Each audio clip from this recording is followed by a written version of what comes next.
Ladies and gentlemen, it's September 7th, 2010. This is Day 9 Daily 174, where I almost knocked my camera off my speaker at the start of the daily. Alright, now it just looks like a very nervous cast. I'm tempted to just sort of do a Blair Witch Project cast, like I'm walking in the woods like, we gotta figure out how to do these strategies, guys. We gotta be Gosu times two. But no, I actually am a nerd who sits still most of his day, and as a result, has a lot of problems with leg circulation, a lot. Well, actually, speaking of which, I don't know if you guys have any weird quirks when you play, or for me, when I cast and I play. For me, I always have to be wearing shoes. I can't play without shoes.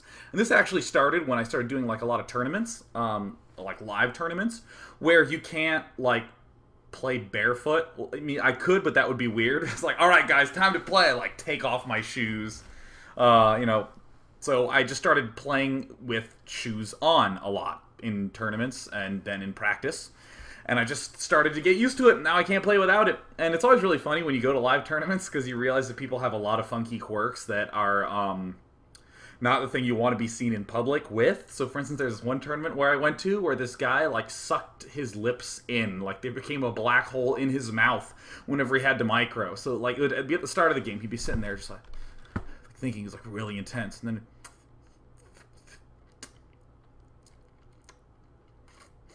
and it wasn't just the lower lip, the top lip occasionally just would get in there. And then whenever the battle got really intense, or like when it was like, because like here's the most intense part in Brood War, is right when you kind of had like a big battle where normally you crush the guy, but you only sort of barely did. Like normally you get into a battle and you'll have like 100 Zerglings and 10 lurkers left over, but you have like 2 lurkers and that's it. So you feel really scared. The game's not done. There's no attack coming right now, but you feel like you could break at any moment. And I saw him have that time, and I swear to God, and just like completely like imploding face. And I've actually tried to get rid of as many of those nervous habits as possible. Like for me, I like suck my tongue down my throat when I play. Like, it's like really, it hurts. Like after I have a really intense game, the bottom of my tongue used to hurt really bad, so I like tried to weed those out over time. But things like my shoes, I don't know. I'm not going to stop doing that. So I don't know if you have any things like that, but I certainly do, and we should talk about it. We should make a thread about them. Ah, that is good coffee. Not chocolate milk today, it's regular old coffee. So today we're going to take a look at a ZvT game between Czech and Maka, 2 players whom I think are good. There was a replay that we saw yesterday that was a little bit questionable. I felt like both players could have died a lot at many points throughout the game, but didn't. So I was kind of like, wasn't the biggest fan of that. But I am a fan of this game.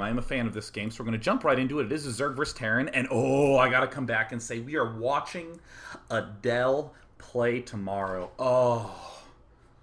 Ladies and gentlemen, the player Adele, or Adele Scott, oh my god. I'm going to spell his name A-D-E-L. Go look him up on sc2rep.com. Oh, he's so good. His games against Huck, just amazing PvP. And I actually used to steal his styles of play in Protoss vs. Terran. Almost all of my Protoss vs. Terran nowadays is modeled off that player Adele. So cheers to you. We're doing you tomorrow. Glasses going back on, and because this right one is broken, I have to jam it back in there. Alright, cool. Going into the game between Czech Prime and this is actually Maka who we're seeing play. And it's on Zelnaga Caverns, which I am increasingly starting to like a lot as a map because contrary to most maps in the map pool, you are allowed to expand. See this expansion at the natural? Assuming the contrast on your monitor is bright enough. Might be a little bit hard to see, but you can just look on the mini-map. Your natural expansion you can take. Your second natural does have these rocks blocking the way, but you can still expand there. It's kind of like Steps of War. There's these expansions on the sides, which you can just take. The only one that's actually very inconvenient to take are these destructible rocks. In real strategy, a lot of it revolves around when and how you take those expansions. So I really, really like that. The reason I selected this replay is I've been doing a lot of Zerg games lately, but a lot of them have been the Zerg losing, and I've been really liking playing Zerg lately. Probably like a week or 2 ago, I would say I didn't like it. But I basically been doing a lot of laddering in the last week, and I just keep rolling Zerg, and I'm just like, well, because I've been playing mostly random, sometimes choosing Protoss just because I want to work on them. But yeah, I've been rolling a lot of Zerg, been having a lot of fun with it. So wanted to watch a game where Zerg plays quite well, plays in the way I think that you kind of will start to have to play as Zerg. But we'll get into that as it comes up. So Czech Prime is doing the usual good stuff, scouting with his overlords. I would also like to note that I'm starting to realize that this little circle here is increasingly becoming a very key part of terrain on the map. Seems a little bit weird, but very cool maneuverability happens around there. Czech opens very normally, gas pool. This I would call the standard in Zerg vs. Terran, in Zerg vs. Protoss. Gas pool. Easy way to get the Zergling speed up so you feel safe. Now, Maka is going to do something that is the general basic look of a lot of Terran vs. Zergs, getting the fast tech lab for fast Reaper, but there's a lot of little stuff going on here that I just love. I absolutely love this placement. We're going to see why in just a little bit. Very, very cool stuff, sending out 2 SCVs to do the bunker rings. We're going to see that it's super effective. By the way, I've been reading that comic, the It's Super Effective comic. Actually, I think it's just called Super Effective, so now I've just been saying that a lot. I've never actually played the Pokemans, but I'm still gonna just want to let you know that. God, I'm interesting. Wow, I'm just interesting. Good thing you tuned into me. So I'm very curious if the Tech Lab is going to be making Nitro Packs. Nope, doesn't look like it. Looks like just Reaper is going to be coming out. So first thing that I really love a lot by Czech is that we don't really have any Zerglings coming out. Still just drones. Is there any Zergling speed? No, it looks like he's saving it to get those roaches.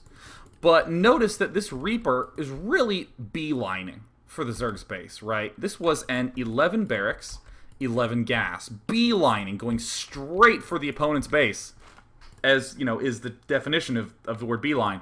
Going straight for the opponent's base, and look at this. The Queen comes out with more than enough time. Plenty of time to deal with this Reaper if this Reaper wanted to pop up here into the main. No need at all for Zerglings. Big error that I used to make a lot, that I've seen a lot of other players make a lot. Look at how safe Czech Prime has been. Completely and totally safe. Has even gotten out another Queen. Would like to see a few more drones, but that's not his fault. He's just feeling a little bit under pressure. And this is something that I liked quite a bit that Czech is doing. He's not actually spending this larva, because he's thinking, do I really need those roaches? He prepared for it in case, more Reapers started to appear. More Marines started to appear. A real aggressive contain was going up. But instead, Czech Prime is just going to keep saving up. Oh, look, Zergling speed's going down as well. Oh, what a great response there by Zerg. So good. Just now getting some Zergling speed. Or, excuse me, some Zerglings there. And as a result, because he didn't try to spend all that money on those roaches, with that roach warren, he can safely expand. I think that this is probably one of the best defenses of a Reaper bunker rush that I've ever seen.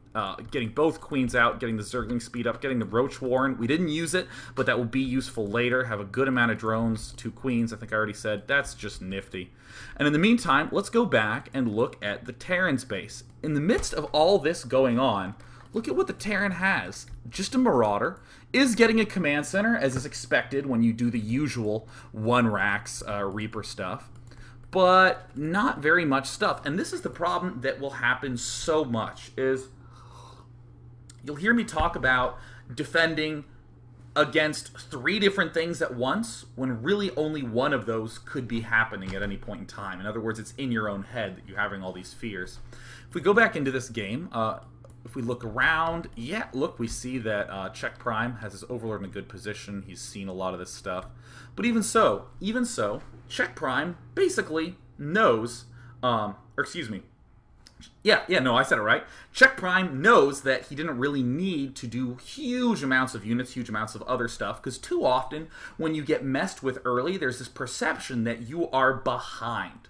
If a bunker goes down in your base as Protoss, and it finishes, and Marines get it, in it, and do damage, and you barely hold it off, there is this feeling you will have as Protoss of, oh my god, I'm far behind. If Zerglings get into your base and kill off some stuff, you get this feeling of, oh, I am behind. And of course here, when the Bunker Rush successfully contains and delays the expansion, you get that feeling of, oh my god, I'm behind. But so often people don't take the time to do what I'm doing, which is spend an excessively, overly long amount of time going, wow, this is really not anything at all. This is almost no units. This is actually suddenly scary for the Terran player. And even if we go to the resource counting station, we can see that Zerg is ahead on food, and was going to be more ahead if he hadn't lost this one Overlord down here. And of course, the Zergling speed popping out, denying these Reapers of scouting a little bit. And this is another reason why I really like this placement. You heard me say, ooh, I love that. Not only is it a wall-in, could have been a wall-in up here, but a wall-in down here shuts down vision. There's nothing that can be seen up on this high ground. And occasionally there will be things like you push with some roaches, but again, look at that vision. You can actually plant a Marauder here and do some nice pull back and forth micro against roaches. And they can't even see you. They can't even shoot at you. Cool stuff, good stuff. Love and check Prime's play, and is using this queen quite actively to spread creep. And by quite actively, I mean it planted one creep tumor and could plant more. But, you know, no big deal. Another reason I really like this map is relatively small mains. Very good at controlling space on this map.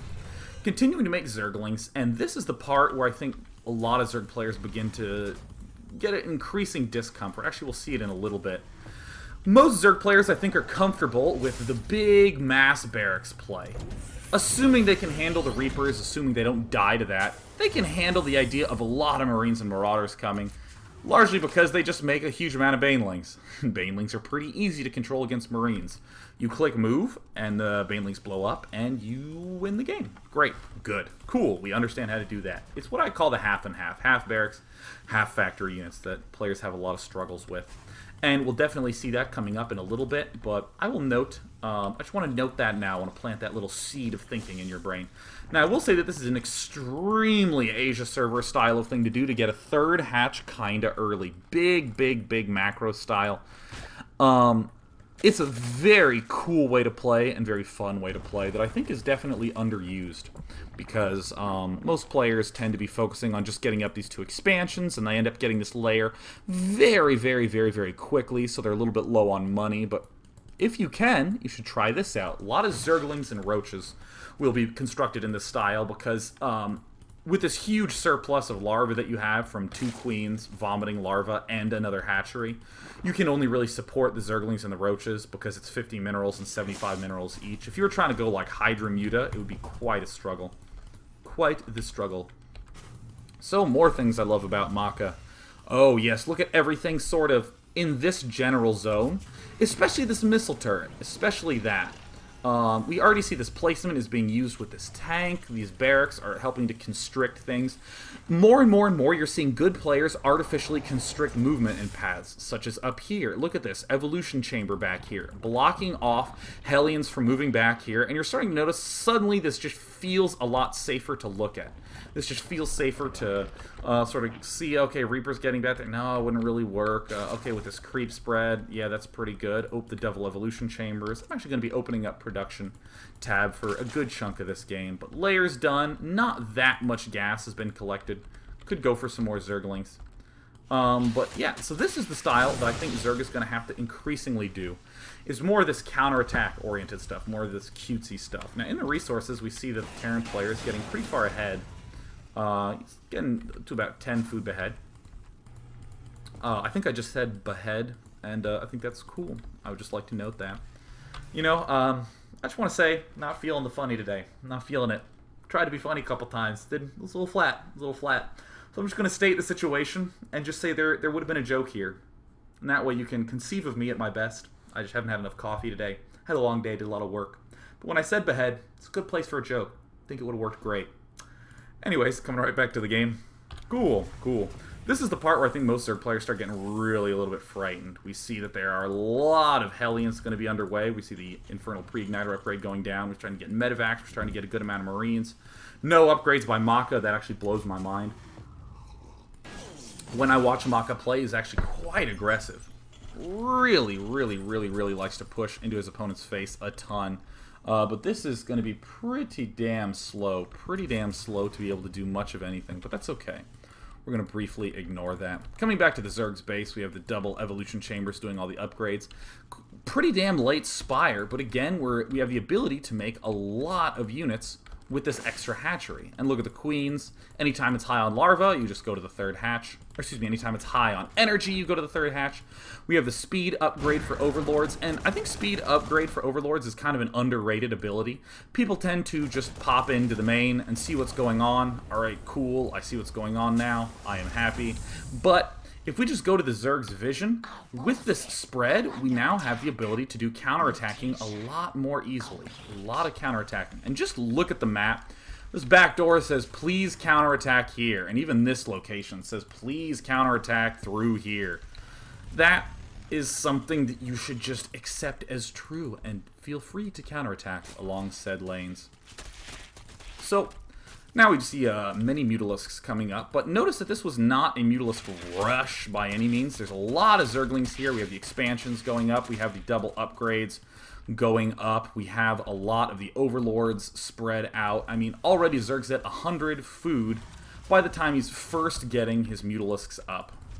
Too often people think that you have to rush to get something for it to be effective, but we're going to see that that is clearly not the case in this game. And oh yes, spreading more Overlords out, so good. And I love the marching creep tumors. Could be a little bit more aggressive with that, but here come the mutas.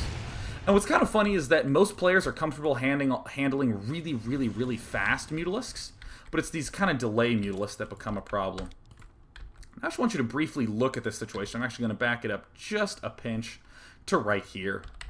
This is a very scary force that is coming forward. Very disappointed that Stim has only just now finished. Could have been doing something a little bit fancier early on. No, excuse me, the Stim is actually only halfway done. Yeah, very disappointed in that. Actually, really unbelievably shocked at that, in a matter of fact. But either way, you could have gotten Stim earlier. So, for argument's sake, I'm just going to assume that this has Stim. We have a bunch of Marines. We have a bunch of Hellions with that blue flame. We have the tanks that are going to help us against the Banelings, which should be in pretty small numbers at this point. Oh my goodness, this is looking very gritty for Zerg. And I think 90% of Zerg players would pull back here and try to take this out. But what we're going to see is we're going to see a huge counterattack. And just watch how effective this is. I'm going to come back to the station here. So we look at everything. Again, just look at this mix of units. We have a lot of Marines, we have a lot of Hellions, we have a lot of tanks, we have Medivacs there for the healing. This is a very scary force for almost any mix that Zerg is going to have at this point. Even if this Baneling nest did end up getting planted a little bit earlier, even if it was out, this can micro against that quite well. But look at this, the huge counterattack. No bunkers at all, none in the slightest. And I just want you to note, actually, I'll say that in a little bit. A lot of people would say, it was just a big mistake by Maka, should have had the bunkers up. I'm going to address that in a second. First, I just want you to see what this counterattack feels like, looking at it. Terran armies work well when they are clumped together. They work very well when clumped together like this. They do not work well when they are split up in small numbers. So Zerglings in the main are brutal to deal with. See that one Hellion that came out? It could have shot once and then died, and the Zerglings would have essentially healed all the way back up by the time more units ended up popping up. And oh gosh, look at the Mutalisks here doing so much damage. Look at how great that was. That was just fantastic. Little counterattack here. Is he actually even going to get the orbital command? He might. He just might. But this is something that you would see in Brood War a lot. Is not so much a lot of counterattacking, but a lot of the threat of counterattacking. And if the Terran player misstep, the Zerg would do something like we saw in this game and get a huge set of advantages from it. Now, a lot of times players will say, well, the Terran player should have had bunkers down and should have had stuff behind. But here's the thing. If he did invest all that money making all those defenses, preparing for this counterattack, his main push would have been significantly weaker, and that means that Zerg could have just attacked the main force and killed it off. That is such an important idea that I'm going to repeat it after drinking more coffee, so hopefully it'll be more clear and more caffeinated. It's getting a little cold, so I can chug it now. Perfect. I'm going to say exactly what I said again, and then reference Brood War, and then say it again, because it's so important to know. Counterattacking is very, very useful for Zerg because they have a lot of mobility. Let's throw the races out of the window and just say the race, or the person that has mobility, has counterattacking as an option. Whenever a player counterattacks and does a lot of damage, you will see players say, if the defenses were there, would have been able to hold it. But again, if you invest all that money on defense, then yeah, the counterattack can happen, but suddenly your slow, immobile player's army is smaller. The size of the mobile player's army hasn't changed at all. Hasn't changed at all. The Zergling Mutalisk King player, if there were a whole bunch of bunkers and a whole bunch of turrets, still would have had the same numbers as Zergling and Mutalisks, but Maka would have come out with a smaller force. The reason I think this is so important is that in Brood War, you will not see very many counterattacks because players are good at setting up those defenses and always being aware of it. You'll see the Terran player in Terran vs. Protoss move out but plant a lot of mines just to make sure that a flank is protected. You'll see the Zerg player spread out overlords against a player who has a lot of vultures, something like that. But over time, you will see less and less and less and less counterattacking just because players have this defense set up. And as a result, this thinking has kind of polluted I'd probably say the bottom 90% of players. The top 10% get that the counterattack is there and that a lot of straight pushing ends up being the end result. But you see the weaker players, they'll watch top Brood War players and they'll go, oh, okay, I just make this army and I attack and then I'm good. And the other player says, oh, he's moving out with that army to attack. I guess I have to go kill that because that's what I've seen millions and millions and millions of times. And now in StarCraft 2, we are seeing the same sort of thing. People just pushing with big armies against each other, generally moving back and forth. But players, over time, are realizing, wow, huge vulnerabilities, I can do this. And the end result is going to be that players like Maka will start making more defenses, these pushes will get smaller, and Zerg players will have a great degree of larger comfort. Now, Zerg might look like he is in an uncomfortable mess of a situation. He just lost 2 expansions.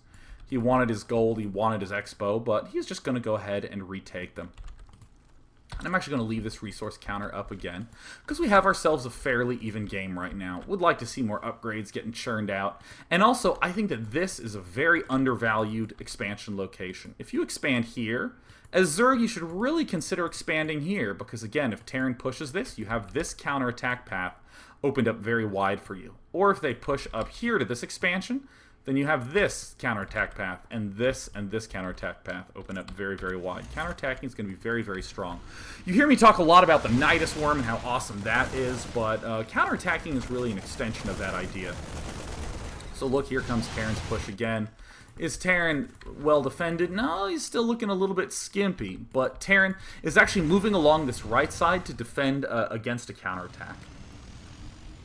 Notice that he has planted himself in the way of the Zerg's main, so that way any units rushing towards his main would run into this army. And as usual, we have the standard sort of Zergling Baneling mid-game here. The tanks trying to kill off the Banelings, but the medevacs are in the way, alas. And this is something that you'll usually see now, is that it's just some Marines left over. This is kind of why I like having a big, heavy Marine army a lot of times. It's just they do so much damage. They have such a high DPS. And look, Terran's even having a hard time spending all his money because of that big counterattack really ate into his production. Like, this factory that used to be there is gone. So he's going to be planting down an expansion. So many scary things happened as a result of that counterattack. Cool stuff. And as usual, the Zerg is just making Zerglings, Roaches, and Banelings after having made all those Mutalisks at the start. Continuing to get upgrades. Beautiful, beautiful play by Czech. I'm absolutely loving this. And I want you to note that at this point, this is the normal style. Again, if you were playing the Day 9 drinking game, everyone take a shot because I'm referencing yet again normal play. But this is kind of how Terran vs. Zerg will typically look, of the Zerg player moving around here, bouncing and doing all this damage. But Czech Prime, because he's a good player, recognizes when his opponent is way vulnerable to a counterattack and exploits it thusly. Obviously, this is always have 8 or so Zerglings here ready to run in and do a little bit of damage. There's absolutely nothing that they can do about it. And by that I mean, that, sure, they can send units down here, but you just keep backing the Zerglings up. And then their front's more vulnerable. Really, you can always have a few Zerglings here just to threaten. Moving around here, Czech Prime is continuing to macro quite well, continuing to vomit larva quite well, has taken another expansion quite well, and is adding on spine crawlers. Would like to see more active creep placement, but I do love the fact that this is a thick wall of creep. Look at how many creep tumors are here. This is, I think, very, very, very key. And of course, one decision I love by Maka, I've just been totally throwing praise at Czech Prime at this point. But really, Maka, I think, is doing a very smart thing by expanding to this command center and leaving these rocks open. Leaving these rocks down. There we go. I don't know if you can leave rocks open. Again, if I was feeling the funny today, if I was actually funny today, that would have been a joke, and you would have gone, ha, ha, ha. Not today. Day 9 did not drink his funny juice this morning. He's leaving these destructible rocks down and taking this gold expansion. Notice that by taking this gold, he is advancing towards his opponent. He has smaller counterattack routes, just like right here. And of course, as a result, holding this Xel'Naga Watchtower is essential if you're taking this expansion. But if you were taking this, there would be this really wide open area of terrain that would be very, very scary. It would be very, very not good. And this is, like, insane by Czech Prime. This is very, very cool. Adding on lots and lots of Mutalisks. These Mutalisks are not that great at confronting Marines in a straight-up fight. Really, really not.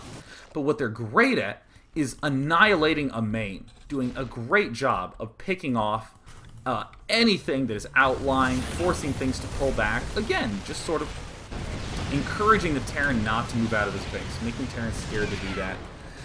And one thing I really love that Maka's doing is the more spread out he's getting, the more defensive structures he's throwing down. These are kind of like panic turrets, like, oh my god, there's mutas in my base, better make turrets so I don't lose the game right now. But even before then, there were more turrets being made.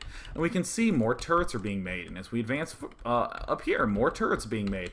Too often, players, especially in Starcraft 2, these new players who are not quite used to the late game, and most of their games are ending in under 15 minutes or so, they're not used to this idea that as they expand more, they are more vulnerable to counterattacking. But Maka not only has experienced a counterattack this game, but I do know is a very, very good player if you've ever watched some of his GSL stuff. So building more turrets, extremely intelligent decision right there. Look at this, just running around, picking stuff off. Always a good choice when your opponent is spread out. A lot of Mutalisks like this would not be very strong on Steps of War because those 3 expansions are very, very close together. They're very tight and easy to defend. On a map like, what's a good example map? I'd probably say kind of Blistering Sands, kinda-ish on Blistering Sands. Metalopolis, I think, is okay just because the distances are so far, so I do like Mutalisks there in general. There's one map specifically, Desert Oasis, obviously, is a great map. Great map to get a lot of Mutalisks on.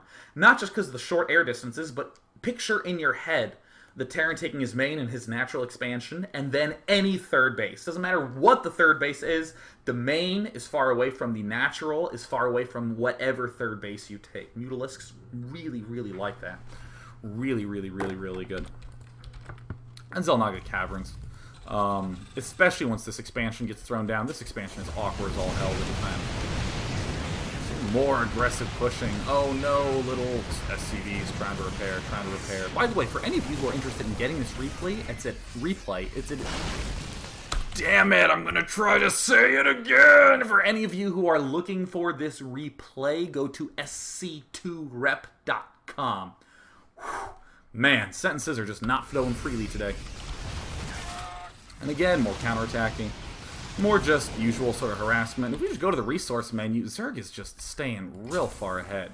Real far ahead. I would just like to state for the record, if Zerglings moved right in here from this backdoor entrance, they would be doing a lot of damage.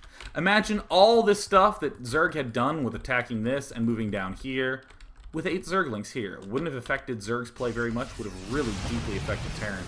I was actually playing a game that I had completely lost, but because I kept jamming Zerglings down here, I almost won it. And I know that doesn't sound very compelling. It's like, I was losing a game, and then I did this, and I lost, right? Like, that doesn't, it's not the best argument. But I'm talking like, I was at a 60 food deficit in Zerg vs. Terran, right? It was 60 food to 120 food, but just more Zerglings, and I brought it down to within 5. And I lost. Alright, cool. But still. If I had not done such an atrocious job of my early game, then this would have really pulled me ahead. And it would have really given me the win. Remember, you are still allowed to learn how to win in games that you lost. There are still good things that you did, even in the games that you lost. So feel free to identify them. This is becoming a real scary spot for Terran. As these creep tumors spread, this bottom right area becomes so unsafe. Yeah, it's a planetary fortress, whatever. Planetary fortresses are not that strong. If you have Banelings, mainly because the Banelings just kill off all the SCVs repairing, and that is kick-ass. Few things that Maka's doing this game. Notice, oh, he's getting the structure armor. Oh, he went ahead and got that high-sec auto-tracking on the Ibix cannon, increasing its range by 1 and increasing the range on this turret by 1, increasing that to 8. Look at how long that turret range is. I think that's a very smart move by Maka, because he's really in the mood to turtle. As things get spread out, you've heard me say this before in this game, but as things get spread out, you need to worry more about counterattacking. What are the buildings that are good at dealing with counterattacks? Turrets and planetary fortresses. There's a friggin' damn upgrade at this building that lets you improve those. So definitely improve those. So I love that he's getting structure armor. The only thing else that he's not getting is the bunker capacity upgrade right there, but still, the structure plating and the structure range. Very cool upgrades that are integrating very well into the logic of his play. Digging it. Now, one thing that does bother me quite a bit is that there's no hive. When I watched this replay originally, I was like, ugh, I was very frowny at this point because you have bought yourself all this time, and there are not that many drones here. There's a good amount of drones here, but, whoops, oopsie daisies. Accidentally scooted my screen out of the viewer window. Let me just make sure that it is okay. This always happens when I get excited. It's as okay as it's going to be at this point. And of course, Martine will tell me to adjust in just a moment anyways. But, yeah, if you're buying yourself a lot of time with these sorts of harassments, harassment should serve a purpose. You shouldn't be hitting this because you're hoping to win the game. And then you shouldn't be hitting over here to hope that you're going to win the game. You should be hitting there to free up this expansion so you can get money to win the game. To free up, oh, yeah, like this and this. That should have been going down so much earlier. This should have been going down so much earlier. And, man, Czech is really not doing anything that fancy. It's very smart, but it is not hard to do by any means. This is just not hard to do. Anyone could do this, but it's super effective. There I go with super effective again. Very, very, very, very strong. Yeah, so Czech Prime continuing to macro. Queen's getting a little bit high on energy. A little bit high. Now, I will state that the Infestor, I think, is the most underused unit in the game. Because when these sorts of pushes start coming, it makes a lot of sense for the Terran to have this sort of army at this point. You hear me talk all the time about things like, if you make Void Rays, he'll have to make Marines, because he wants anti-air. Ta-da! Then you make a unit that can counter the Marines. Everyone's heard something like that. You make Mutalisk, he makes Marines, and as a result, I make the Banelings. Yeah. But what too often people don't see is in the very, very late stages of the game, they don't think that much about the army that they'll be up against. So in this case, the army they'll be up against is a mobile army. A lot of medevacs, a lot of Marines, a lot of Marauders. Any other army, if this was an army built largely around Thors and tanks, Terran would have died already, because the Mutalisks all over the place would have caused massive trouble. So at this point, oh, by the way, that would be true if this Thor tank player was trying to expand this much. But in this case, you're going to be up against this very mobile army. What I love about the Infestor is it can lock this down. Sure, the fungal growth does damage, but if you can just fungal growth and just keep this stuff in place for a little bit, it delays pushes and it allows for more counterattacking. So here comes the usual big push. We're going to slow it down right now. And Zerg pulls back. I love that. I love that. So often it's so easy to get over eager.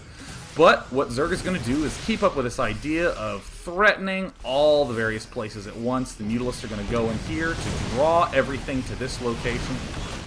And then it's going to move in for the kill. Isn't that cool? Isn't that cool? This has nothing to do with... damn it, Zerg. Why didn't you attack? The Zerg could have attacked earlier. Could have attacked earlier. I'm going to come right back here because that's really, really key. So here at this point, this is what you will see probably, I would say, most 1100 and lower diamond players. Like the person who's played 500 games but just can't quite break that 1000 or that 1100 mark. They think too much in terms of compositions of armies. They think too much in terms of, I will make Marine Marauder Medevac, win. That's my build.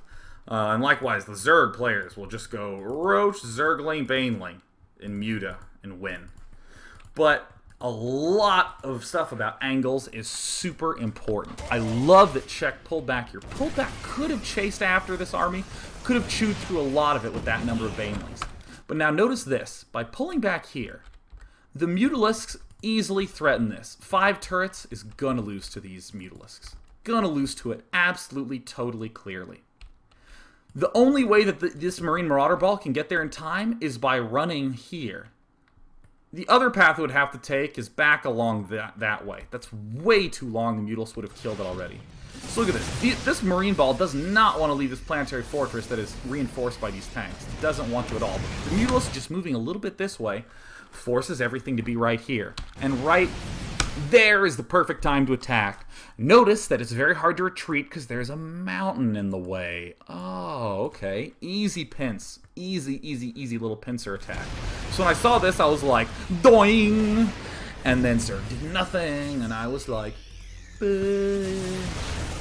either way, very, very good job by Czech, setting himself up to a good spot. Look, I mean, the Thors still got taken out real easily.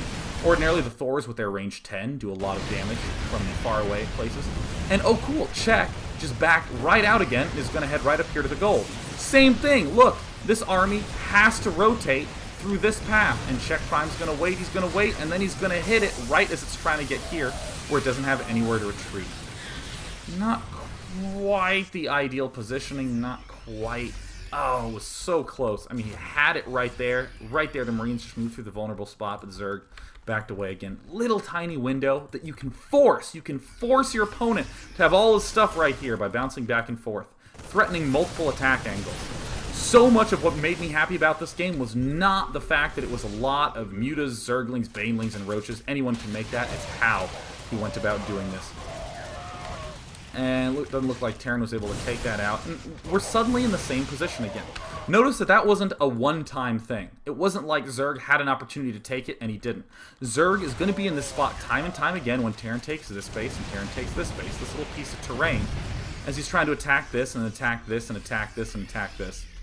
Just bounces back and forth until the army's forced to move to this scary spot here. In the meantime, macro, macro, macro, macro, macro, good, good. And we do see the evolution chambers are not upgrading. They should be. When you are maxed and you have 3,000, 3,000, upgrade. Yeah. All right, cool. So, but either way, we see Czech Prime doing a transition that I think is a little bit underused, the Broodlords. People love Broodlords in the early days of beta. Back when Corruptors could actually corrupt buildings, now they just do the 20% less damage, which seems kind of uninteresting.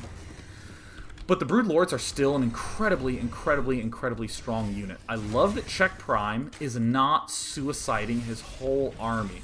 Maka is maxed. Maka's at 200, right? And is gonna have to play back a little bit.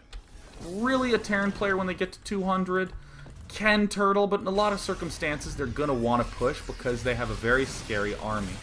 But Zerg, what makes Zerg really cool is that they can just keep on adding larvae. They can keep on adding larvae. This is the simplest late-game Zerg technique. I will hit 200 food and make so many larvae that when we get into battle and everything dies, I can simply remake my entire army in 1 second because I have all the larvae too. Now Czech Prime advancing with some Broodlords. And Broodlords are something that I call a defense busting unit, or they're like a position buster. Like in Brood War, it was like Dark Swarm could break an entrenched position. Guardians could break an entrenched position. Tanks could do that. A little bit harder is Protoss, but like Recall could do that. So in this game, it's like Nidus Worms. It's using the creep to counterattack. It's Mutalisks. Can't really break entrenched positions, but they can at least peel it open a little bit by hitting other locations. But the Broodlord is really the only super monstrous, beastly Zerg unit that can really crack open a Terran who's trying to turtle right at the front door. And I just want to briefly note that I love this. This is so awesome. So many players from Brood War know that controlling space and locking down attack paths is really important. So you'd see them plant mines here. You'd see the Zerg put lurkers. But look at this. Just a planetary fortress and 2 tanks. Nothing wrong with this. This is actually quite brilliant. Just locking this down makes counterattacks back to this base a lot more difficult. Lots more difficult. But either way, we have plenty of broodlings getting thrown down. Trying to run up to it, but this army's a little bit distant. A little bit detached. Doing huge amounts of damage. Big damage being dealt here. Just in this army, if I just select it, you can start seeing all the things just flooding down to red and orange, all that good jazz. Broodlords are just so strong, and the reason I love this more than anything is the fact that the Zerg player's been upgrading his melee units. So, of course, these broodlings are doing a lot of damage. And in fact, they do 6 damage. That's 50% more damage than they originally did. Fantastic. 4s suck against broodlords. They're terrible. Because you'll note that they do 7 damage, plus 14 versus lights. They're great against mutalisks, but they're really not doing very much damage to these broodlords. Look at them all shooting at that one broodlord, not doing anything. And this is why I think that this is going to be a very key piece of terrain, this center circle. You'll see Terrans control this with tanks. You'll see the Broodlords doing a lot of good control stuff here. Just backing up into this general region commits a lot of units here, and in general, what I'm seeing is that suddenly this planetary fortress and this right path is really open, and this left path is really open. Super open to counterattacks, just by forcing all the units to be focused here at this key piece of terrain. Neato burrito stuff. That's kind of the reason why I'm bummed that Zerg doesn't have creep on this side of the map and doesn't have creep on this side of the map. Of course you're going to have creep in the center of the map, but that's not the useful spot to have it on the map. And of course Czech still has 20 mutalisks and can do the usual things with those 20 mutalisks. Could have been doing that stuff earlier. While all the broodlords were pushing up here, there could have been a bunch of mutalisks terrorizing this. A little bit of lack of focus, but good stuff nonetheless. And hey, here's that huge army. Remember this gigantic army of Zerglings, Banelings, and Roaches that Czech Prime really has not done anything with? Well, now they finally swing into full gear. And look at how good of a position Zerg is in. Oh my god. Okay, so first of all, note that his food did not really drop that much. Terran's food dropped a lot. But part of what is going to make this so good is that after all this stuff happens, after this huge battle, Zerg has so many larvae left because he's been maxed. Well, if he was being good, he would have been vomiting larvae up onto all that. And can easily do more damage. So, as we can, I think, clearly see, Czech is not in the best spot, as he only has one base that is getting close to being broke, and Zerg has many bases, many of which are not close to being broke, and doing some friendly chatter. Do not speak Korean, we'll probably need to work on that. We're going briefly into this game forward. And what I love so much about what Czech Prime did this game is that, yeah, see, look, here's a huge flood of units coming in from all the hatcheries. They're having a nice little chat, so his macro's falling behind. But I think every player who plays Zerg is aware of this concept of, if I hit the end game, I can just stockpile my larvae, and then I can attack, and then keep making units. A lot of people get that, but too many players are not doing anything before then. What we're seeing Czech Prime do this game is just harass like crazy. Look at how low Terran's money is. It's at 500, 700, and the Zerg's player is at 5,000, 2,000. That's so good. Zerg really didn't have the best windows to end the game anytime sooner, because Maka is really good. But by bouncing around and attacking all these locations, Terran has been kind of battered down. I actually saw a lot of games where QXC was turtling really hard with a very mech style of play, and the Zerg was trying to do this stockpile larva technique, was trying to go for that, but because the Zerg did nothing in between, QXC had the time to get the perfect army that could just counter everything. Like this Raven Viking tank Thor Hellion mix. It was like unstoppable. But all these Mutalisks and all these Zerglings doing counter attacks this game have definitely helped Czech Prime do the good win. And look at this, just running away, just backing away. How many direct confrontations have we seen in this game? I would basically count 2 big direct attacks like this. And I think that that is a cool style that many Zerg players are neglecting heavily. And that it's really going to be how the future of Zerg ends up playing. Yeah, and there's the good game. Yeah, really, really very few direct attacks that game. Very, very few. Just a lot of whipping around all over the place, and it was super tough for Terran. Terran didn't really get the chance to advance that far forward. It would have been a little bit more interesting of a game if the counterattack had not happened, or if it had and there were a whole bunch of bunkers there. But I just want to re-emphasize how Zerg probably would have lost if he tried to directly attack that big force right at the start of the game, when he instead chose to counterattack. That helped him tremendously. So this has been going a little bit longer than expected. So I'm just only going to take 2-3 viewers, something like that. Yeah, so let's see here. Let's see.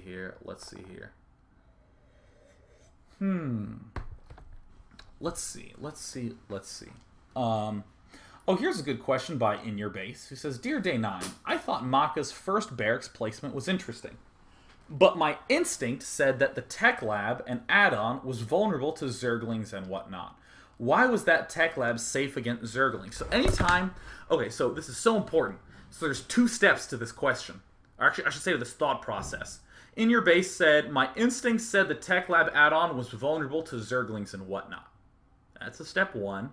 And based upon this, why is it safe against Zerglings? Now, notice, let's not ask the second part of the question until we can double-check the first part. A lot of times I'll say, that feels vulnerable to blank. Let's see if that's actually true. And then, let's go back to the start of the replay. Let's actually come back here and try to see if he actually was vulnerable. So what I'm going to do is I'm going to speed this up a whole bunch.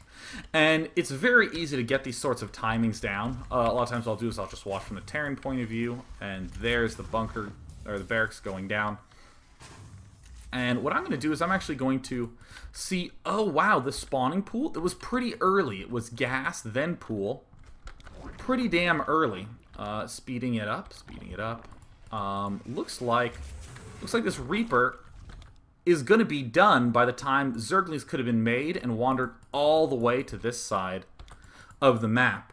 And later on, we're going to see lots and lots of units here. We're actually going to see 2 Reapers popping up.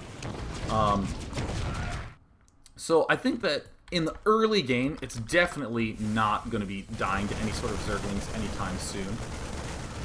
But it's at this point that it might seem a little bit scare-worthy, because all these Zerglings could easily pick off this tech lab. But I would say at this point in the game, it's not that necessary for the tech lab to even be alive. So notice that like we backed up even one more. When we hit the point where I looked at it and it was like, yeah, you know, if there's a Marauder and a Marine there, probably could take a few hits on the Zerglings and kill off the tech lab. Is the tech lab useful? All this is on the assumption that tech lab is actually something important that you need to keep alive. And it's that last step that's sometimes hard to do. But again, if you just rewatch the replay and are really, really careful with it, then yeah, then I think that you'll start to see a lot of timings come up that you can remember really well. Watsonator says, Dear Day 9, I'm a diamond level Zerg and have my build orders down crisp, and I'm pretty good at macroing and keeping my worker count high. The only problem is I get an army and I just sit there. How can I motivate myself to move out and harass more? You got to be willing to have stupid losses. Just the dumbest losses ever. It almost bums me that your record is revealed on the ladder. I would almost prefer if it was just ratings.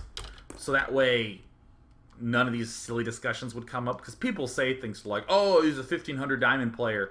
But he's a 1500 diamond player, and he's like 71 and 30, so he's better.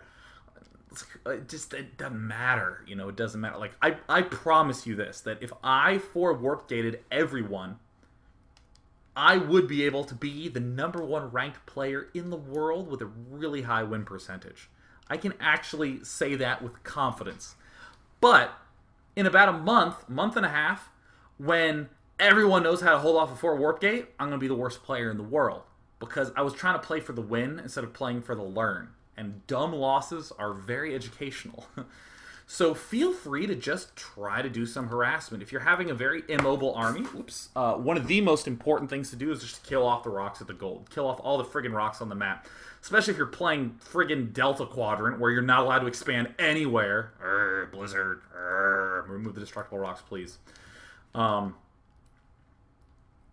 So yeah, a good motivation for that is two things. One, just make yourself do it sometimes. Just go, all right, hit 15 roaches and some other units, but 15 roaches is my trigger to attack, and just try to see if that works.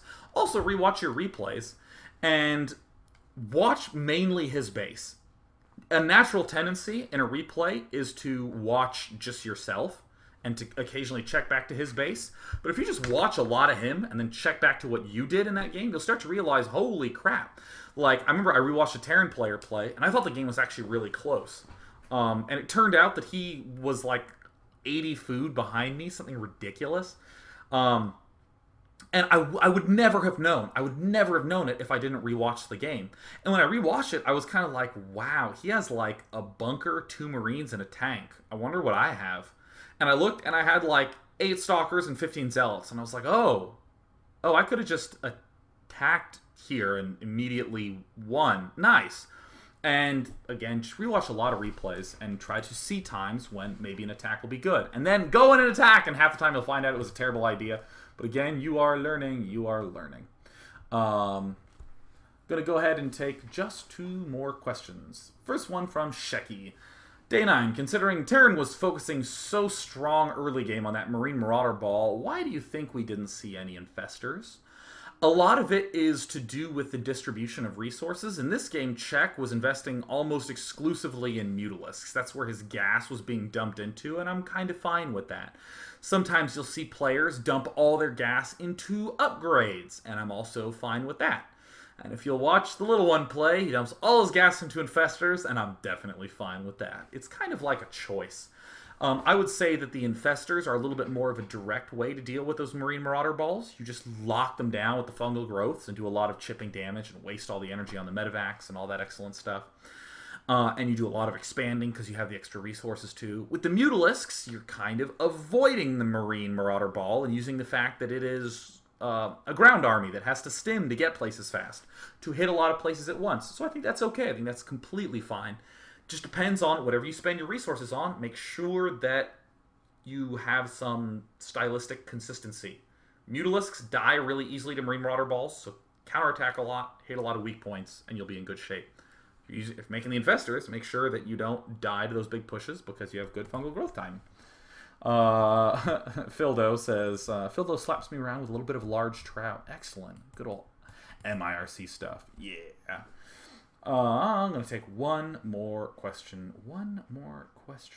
JM Templar says, Dear Day 9, early on when the Terran was first counterattacked, wouldn't it have been better if his resources for defense, 3 turrets and a sensor tower, were allocated differently? So this is a little different than the thing that I griped on for so long in the middle of this daily. You heard me gripe on the idea of if you spend more money on defense, your push will be smaller. So in a sense, what JM is saying, he's saying, what if the push was the same size, but those turrets in the sensor tower were instead all spent on like bunkers at the front?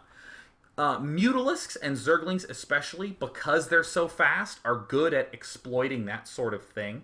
So I still think it would have been effective.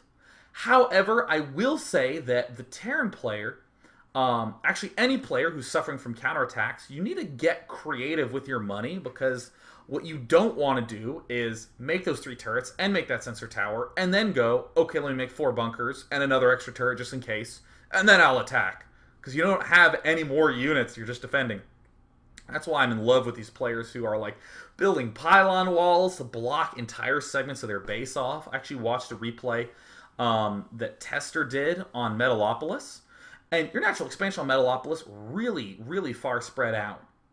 So I want you to picture the north natural, or the 12 o'clock position on Metalopolis. Now picture that natural expansion. There's 2 gas geysers that are right at the top of the map. He just made a wall of pylons that blocked behind the gas, and then he used 3 pylons to wall his probes mining the gas off from the middle of the map. So basically there was only one way to get to the probe, which was right at Tester's choke point. Very simple. Was going to make 4 pylons anyways. Most of the time people are making them behind their minerals. But instead, Tester says, hell, if I'm making these things anyways, let me do something useful with them. To actually note, let me actually move forward to this later part of the game. There's a lot, actually, what was it in this game? Or was that in another one?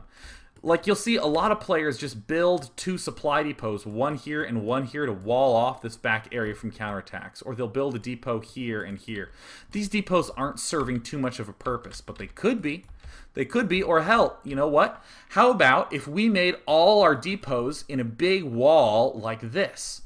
And we set a rally point here, and we moved out to attack, we unburrowed all of them. There, now we're starting to get some real creative ways to not spend any new resources, but to use exactly what we built anyways to help us stay alive to things we're losing to. So that wraps up the daily. Tomorrow, Adele versus Huck PvP. Yes, this is me. This is me doing some lat exercises. Yeah, doing a little bit of rowing. Oh my god, I'm going to get those great wings in my back. Just watching Adele's kick-ass PvP play. I'm really, really, really excited about tomorrow's daily. And that's going to wrap it up. So I am, I